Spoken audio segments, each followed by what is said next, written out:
E aí, estamos aí para mais um dia e vamos para a leitura diária da Bíblia de hoje. A gente parou em Gênesis capítulo 3, então agora a gente vai continuar a leitura a partir de Gênesis capítulo 4. E, de vez em quando, obviamente, faremos algum comentário, alguma coisa que vale a pena comentar, mas o objetivo é realmente terminar a leitura da Bíblia, deixar gravado nesse canal. Acredito que pode ajudar algumas pessoas que talvez tenham dificuldade com a leitura da Bíblia e eu vou estar com você nessa jornada, ok? Então vamos junto ler a palavra de Deus. Primeiro livro da Bíblia, no capítulo, a partir do capítulo 4. Então vamos lá. Está escrito assim: Conheceu Adão a Eva, sua mulher. Ela concebeu e, tendo dado à luz a Caim, disse: Alcancei do Senhor um varão. Tornou a dar à luz a um filho, a seu irmão Abel. Abel foi pastor de ovelhas e Caim foi lavrador da terra. Ao cabo de dias, trouxe Caim do fruto da terra uma oferta ao Senhor. Abel também trouxe dos primogênitos das suas ovelhas e da sua gordura. Ora, atentou o Senhor para Abel e para a sua oferta, mas para Caim e para a sua oferta não atentou. Pelo que irou-se Caim fortemente e descaiu-lhe o semblante.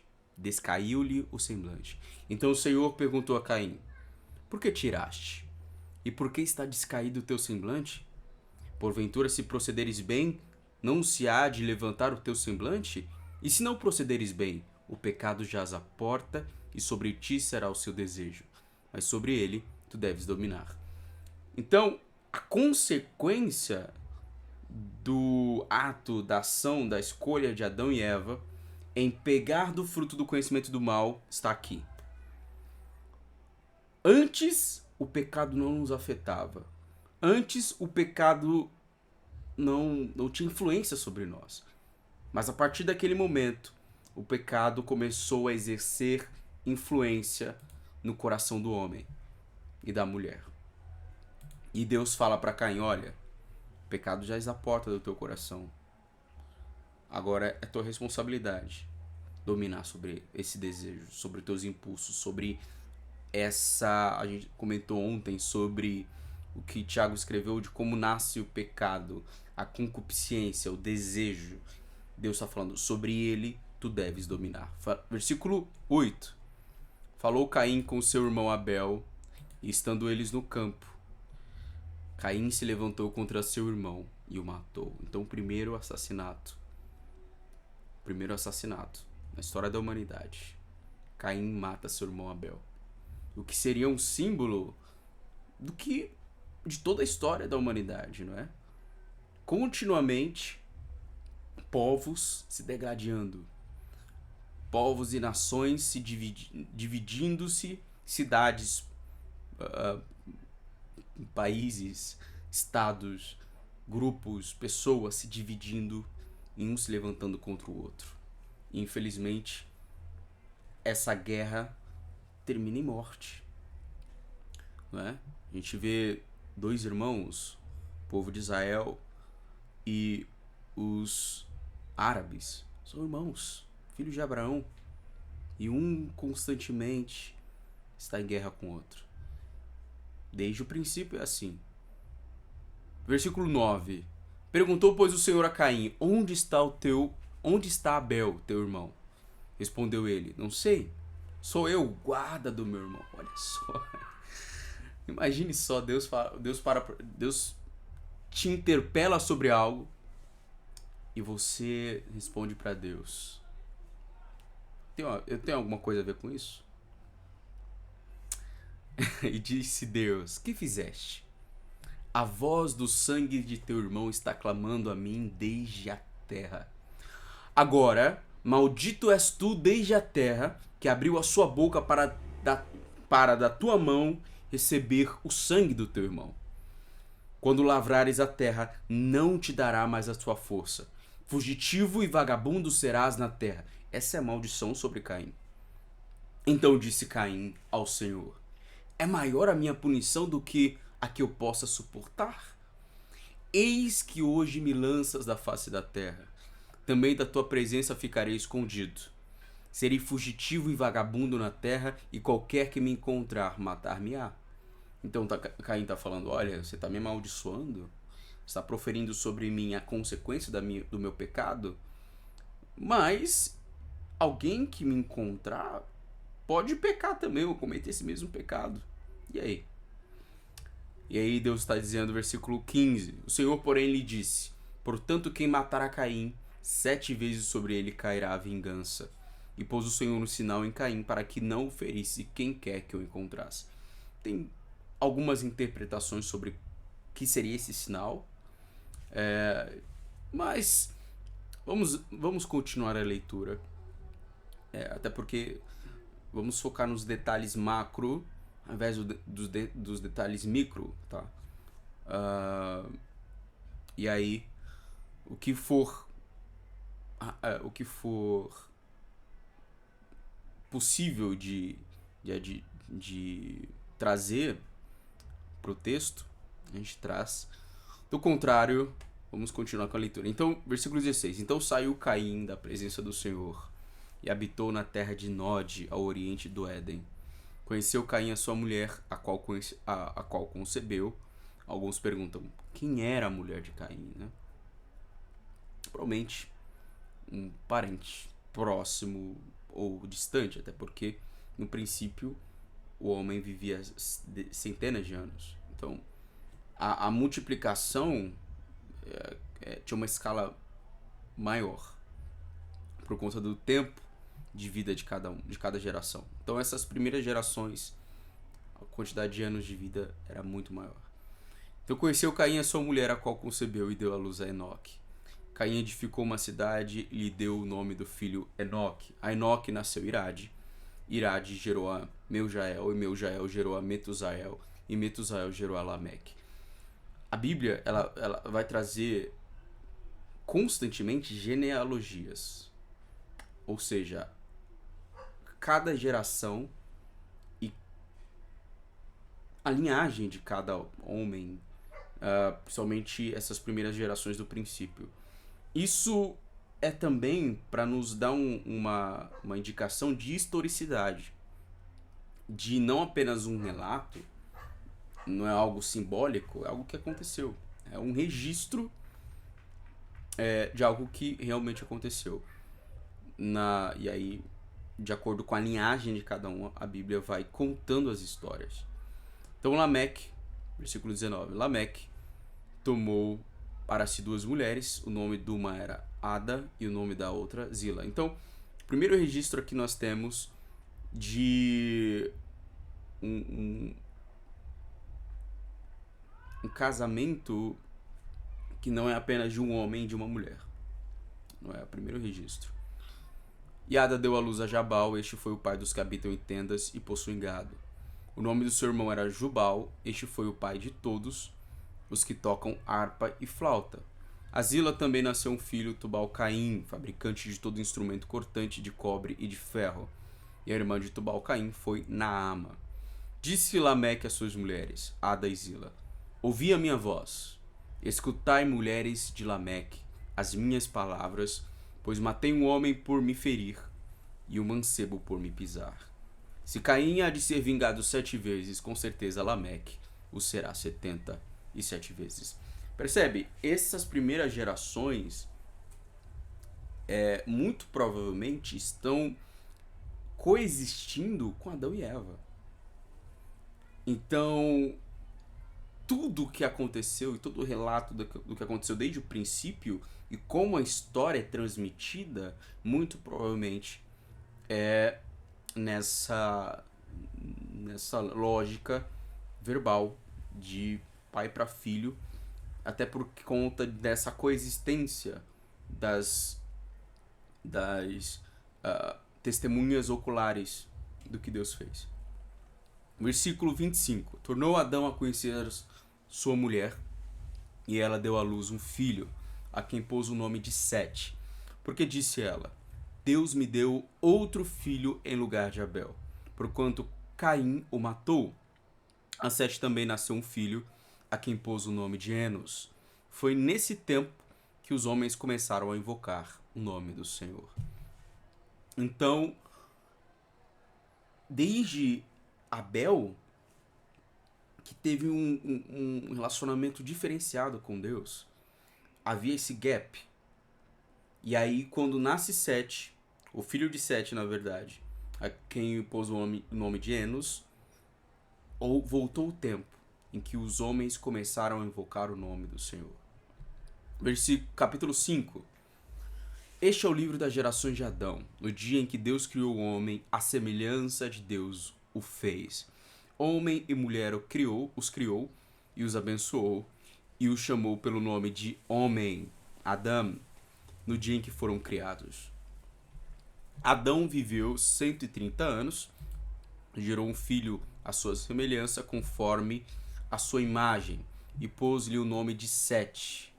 E foram os dias de Adão, depois que gerou a Sete, 800 anos, e gerou filhos e filhas.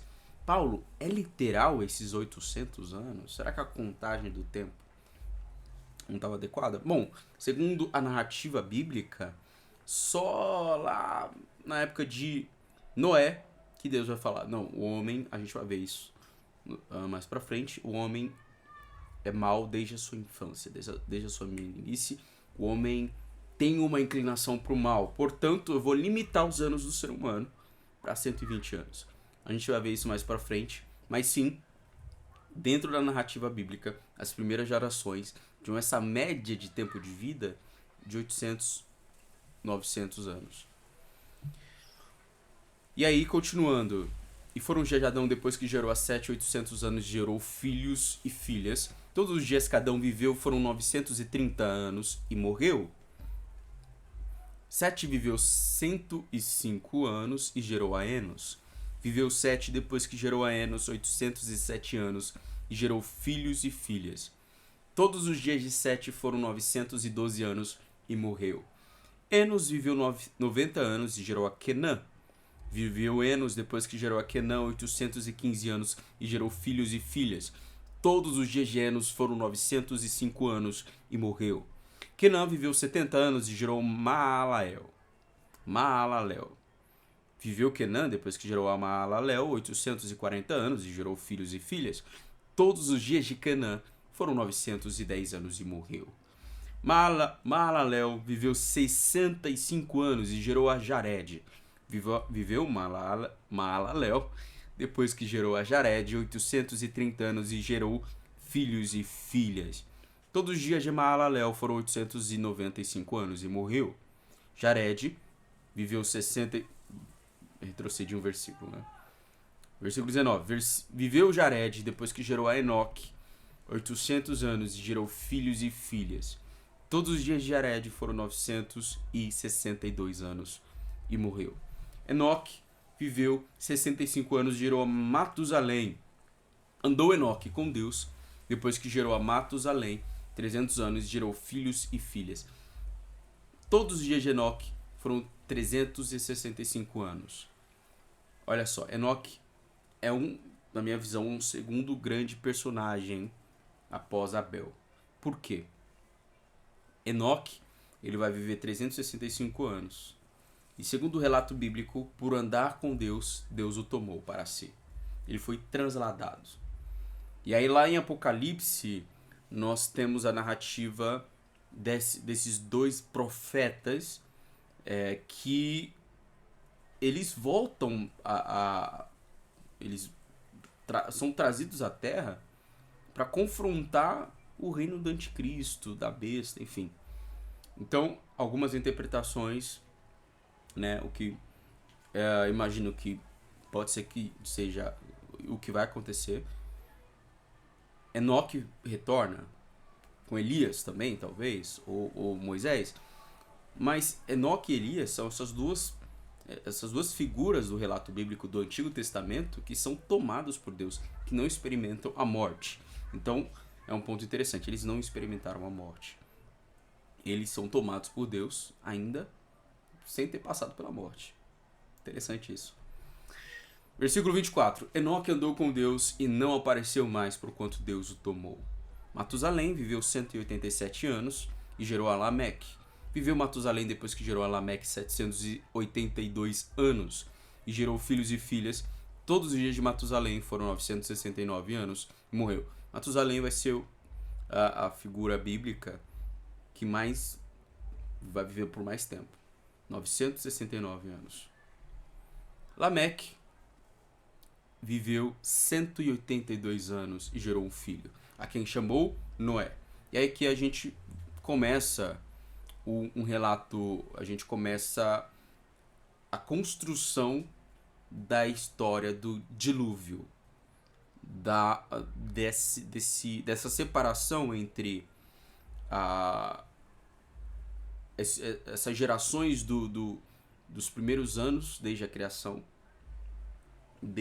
de Adão e Eva, para um tempo em que o homem começa a se multiplicar, e junto com a multiplicação do ser humano, também a multiplicação do pecado. Né?